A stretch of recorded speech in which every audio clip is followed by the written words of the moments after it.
Hi, it's Monday. Afternoon லஞ்சுக்கு பாவக்காய் காரக்குழம்பும் அப்பளமும் செஞ்சிடலான்னு சொல்லிட்டு தான் அம்மா ரெடி பண்ண ஸ்டார்ட் பண்ணாங்க. அம்மாவுடைய காரக்குழம்புனா எனக்கு ரொம்ப பிடிக்கும். அதில் பாவக்காய் காரக்குழம்புனா இன்னும் சொல்லவே தேவையில்ல, உடனே காலியாகிடும்.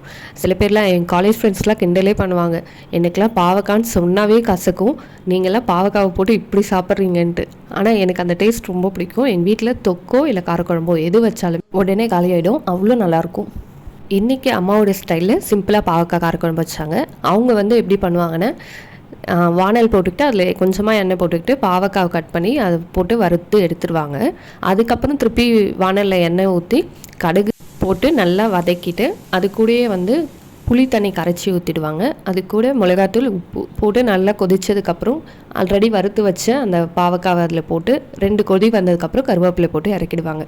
சிம்பிளாக செய்கிற மாதிரி தான் இருக்கும். அந்த டேஸ்ட் வந்து அவ்வளோ சூப்பராக இருக்கும். ஆஃப்டர்நூன் லஞ்ச்லாம் முடிச்சுட்டு தர்பூசணி பழம் ஒன்று கட் பண்ணி எல்லோரும் சாப்பிட்டாச்சு. எத்தனை பேருக்கு தர்பூசணியில் உப்பும் மிளகும் சேர்த்து சாப்பிட்றது பிடிக்கும்? எனக்கு அதுவும் ஈவினிங் நம்ம தர்பூசணி சாப்பிடும்போது அதில் உப்பு மிளகும் சேர்த்து சாப்பிடும்போது கொஞ்சம் கோல்டு வராமல் இருக்கிற மாதிரி ஃபீல் ஆகும். ஸோ நான் வந்து ஆட் பண்ணி சாப்பிடுவேன், டேஸ்ட் நல்லாயிருக்கும். ட்ரை பண்ணாதவங்க பண்ணி பாருங்கள், பிடிச்சா கண்டினியூ பண்ணுங்கள். நெக்ஸ்ட் வீக்லேருந்து காலேஜ் ஸ்கூல்ஸ்லாம் ரீஓப்பன் பண்ணுறாங்க. ஸோ பேக் டு ஒர்க் போகணும்.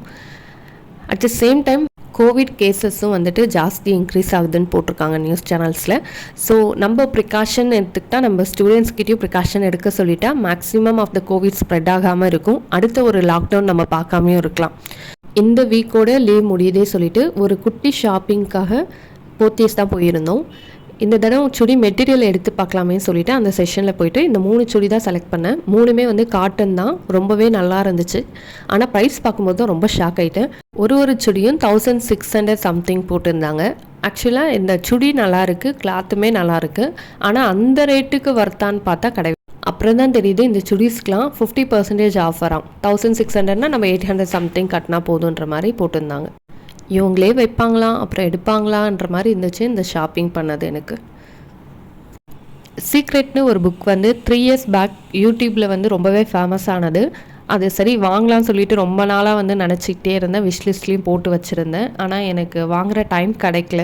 இப்போ தான் வந்து மீஷோவில் பார்த்தேன் 88 ருபீஸ்க்கு கிடச்சிது. ஸோ வாங்கிட்டேன். ஒரு 30 பேஜஸ் கிட்ட படிச்சிருப்பேன். ரொம்பவே நல்லாயிருக்கு. பாசிட்டிவ் திங்கிங் வந்து எப்பயுமே பாசிட்டிவ் லைஃப்பை தான் தருங்கிறத சொல்லியிருக்காங்க.